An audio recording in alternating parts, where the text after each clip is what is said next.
Welcome to Yo-Yo Cine Talkies.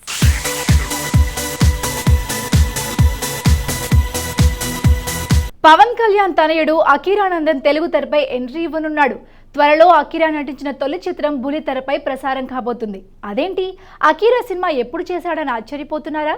Akira ఎంట్రీపై పూర్తి details తెలియాలంటే ఈ స్టోరీ చూడండి. పవన్ కళ్యాణ్ సింప్లిసిటీకి నిదర్శనం అన్నది ఓపెన్ సీక్రెట్. అంతేకాదు, కుటుంబ విషయాలను పవన్ ఎక్కువగా పట్టించుకోడు. తన పిల్లలు ఏ స్కూల్లో చదువుతున్నారో కూడా తనకు తెలీదు అంటూ ఆ మధ్య అందరికీ షాక్ ఇచ్చాడు పవన్. అలాంటి పవన్ తన వారసుడు అఖీరానందన్ కోసం నడిపిన మంత్రాంగం ఇప్పుడు హాట్ టాపిక్ గా మారింది.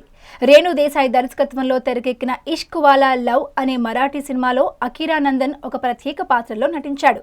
ఈ చిత్రాన్ని తెలుగులో కూడా డబ్ చేసిన అనివార్య కారణాలతో రిలీజ్ కాలేదు. 2014లో రిలీజ్ అయిన ఈ చిత్రం విమర్శకుల నుంచి మంచి ప్రశంసలు అందుకుంది. అయితే ఇప్పుడు దాదాపు 2 ఏళ్ల గ్యాప్ తర్వాత ఈ చిత్రం తెలుగులో వస్తుంది. అది కూడా థియేటర్లలో కాదు, ఒక ప్రముఖ టీవీ ఛానల్లో. ఈ చిత్రానికి సంబంధించిన శాటిలైట్ రైట్స్ ఈటీవీ కొనుగోలు చేసింది. సెప్టెంబర్ 4న సినిమా ప్రసారం అవనుందని టాక్. అఖీరా నటించిన తొలి సినిమా తెలుగు ప్రేక్షకుల ముందుకు వస్తుండడం చాలా సంతోషంగా ఉందని రేణు దేశాయ్ ట్వీట్ చేసి ఈ విషయాన్ని పవన్ అభిమానులకు షేర్ చేసింది.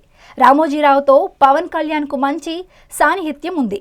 ఇదే కాక వచ్చే ఏడాది నుంచి పవన్ క్రిష్ దర్శకత్వంలో ఈటీవీ కోసం అమీర్ ఖాన్ సత్యమేవ జయతే తరహా షో ఒకటి పవన్ చేయబోతున్నాడు. ఈ నేపథ్యంలోనే ఈటీవీ పవన్ కొడుకు అఖీరాను ప్రమోట్ చేస్తుందని టాలీవుడ్ వర్గాలు చెబుతున్నాయి. మొత్తానికి అఖీరా సినిమా తెలుగులో వస్తుందన్న వార్తలతో పవన్ ఫ్యాన్స్ తెగ ఖుషి అవుతున్నారు. Hi, this is Richa Gangopadhyay. Please watch Yo-Yo TV.